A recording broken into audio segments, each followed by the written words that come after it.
pays ne disparaît jamais d'un coup. Il s'efface comme une fresque qu'on recouvre de béton, lentement, couche après couche, jusqu'à ce que plus personne ne se souvienne du dessin d'origine. On croit que l'identité se transmet par la langue, mais c'est faux. L'identité ne passe pas seulement par les mots, elle passe par les formes, par l'espace, par la manière dont un pays organise ses lieux, ses seuils, ses rencontres. L'architecture est une grammaire silencieuse.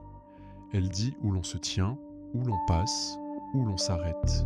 Elle dicte les comportements avant même que les phrases n'existent. Dans un village, la place centrale enseigne la communauté. Dans un boulevard haussmannien, la perspective enseigne l'ordre. Dans un cloître, le silence enseigne la contemplation.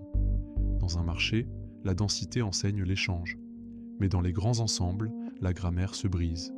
Les tours isolées, les dalles suspendues, les parkings souterrains, tout cela enseigne autre chose.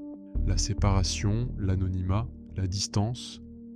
Ce n'est pas la langue française qui disparaît, c'est le milieu qui l'a portée. Les habitants ne perdent pas leur identité parce qu'ils la rejetteraient. Ils la perdent parce que l'espace ne la transmet plus. L'identité nationale n'est pas un drapeau.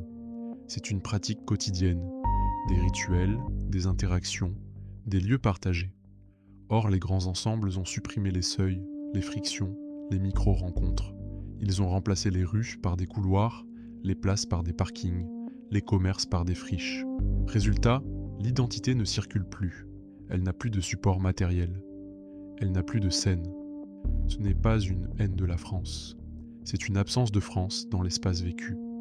Une langue peut changer, un bâtiment reste, une langue peut se transformer. Une place continue d'organiser les comportements.